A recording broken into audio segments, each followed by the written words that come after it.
Welcome to Evaluating Sources, a brief instructional guide for determining the reliability of information. This guide has been specifically developed for use with teens in a classroom setting. Any class that you take involves access to some sort of information. Whether you are completing a research project for your biology class, following an instruction video in shop or art, or looking at current events for a government class. You are interacting with information that needs to be evaluated for reliability. This is a very versatile skill to have that will protect you from falling victim to false information. Our objective today is to discuss how we can evaluate the vast amount of information that we encounter every day through the internet, social media, and the news.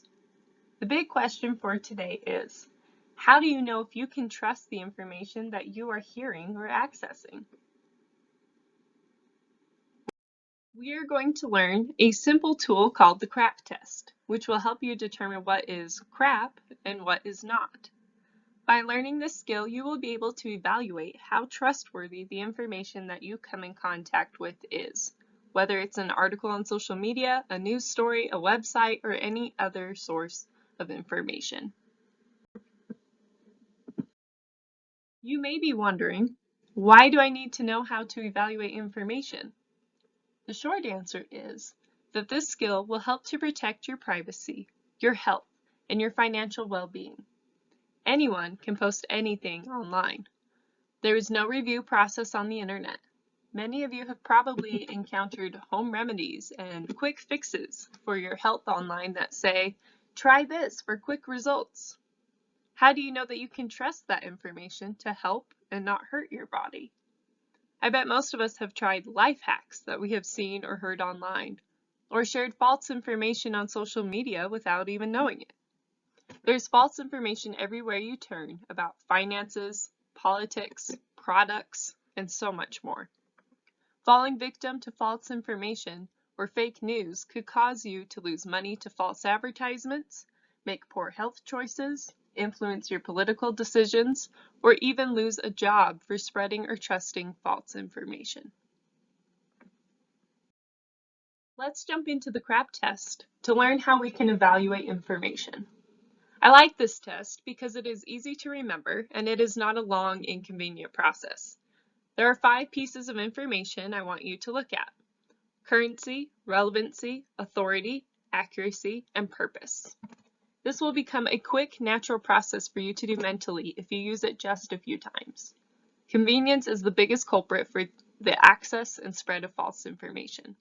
We often don't take the time to vet our sources or the posts that we saw on social media.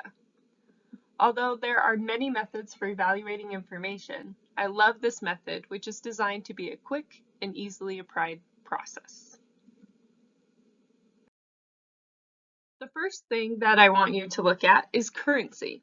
How current is the information?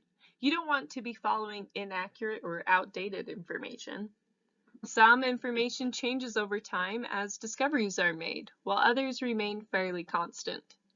Things like technology and medicine become quickly outdated, as they are constantly changing and improving, so you want the most current information as possible. Other areas, like poetry, for example, are slower changing over time. Just make sure that the currency is appropriate for the information being provided. A good rule of thumb to follow for most topics is that the information should be within the last 5 to 10 years. Next, we have relevancy. If you are researching a specific topic, is the information relevant to what you are looking for? Consider the intended audience of the information. Is the information the appropriate education level? You don't want information that is too advanced or not advanced enough. Authority discusses where the information is coming from, such as the author, publisher, or website, and whether or not they are qualified to share the information. For example, would you trust an article in a cooking blog written by an author who has no experience with cooking? Or mechanic advice from someone who has no education or experience with mechanics? carefully consider the source of the information is coming from. Remember, anyone can post anything on the internet. Again, consider where the information is coming from. Is the source, such as the author, qualified in this topic? Did the information go through a review process from peers, an editor, or a publisher? Or was the source self-published online without any review? Information is much more likely to be accurate if the author backs up their claims with evidence, such as a study, charts and graphs, or other sources. An obvious giveaway for a less than trustworthy source is obvious grammar and spelling errors or ads popping up all over the page. The purpose of the information is very important for determining whether or not you can trust a source. Was it written to simply inform you, or is the author trying to persuade you to do or believe something? Bias is a huge contributor to misinformation on social media and news sources. Many news sources lean one way or another politically and will report news from their point of view. Another thing to look out for is, are they trying to sell you something? False information is often motivated by money. There are millions of false advertisements and claims that promise hair regrowth, weight loss, and other gimmicks to get your money. Note that there are many possible questions that you can ask yourself using this method, and you do not need to ask all of them to determine the reliability of a source. This test is designed to make you aware of the possible clues to determine how trustworthy a source is by asking questions such as, when was the information published? Is it current? Does this information relate to my big question and give me what I am looking for? Is it relevant? Who wrote this, and how do I know that they are qualified? What is their authority? Can I verify that this information is true? Am I sure that it is accurate? What is the purpose of this article? Is it fact or opinion? I want you to be able to try the CRAP test for yourself. At this point, the instructor could give the students a pre-selected article in the form of a printout or an accessible link to one online. There is also the option of having students find their own article to evaluate.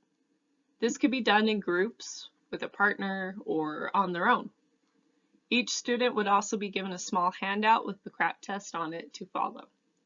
This will allow the students to try the CRAP test and also assess their skills and understanding of evaluating sources for accuracy or trustworthiness. Now that you have tried the CRAP test for yourself, the last thing I would like to share with you is to please protect yourself and evaluate before you follow or share information. I'd love to take the time now to answer any questions that you may have. Also, don't forget to cite your sources. All of the images from this presentation are free use stock photos from Microsoft PowerPoint. The rest of the sources are seen below. Make sure to avoid plagiarism, and thank you for coming.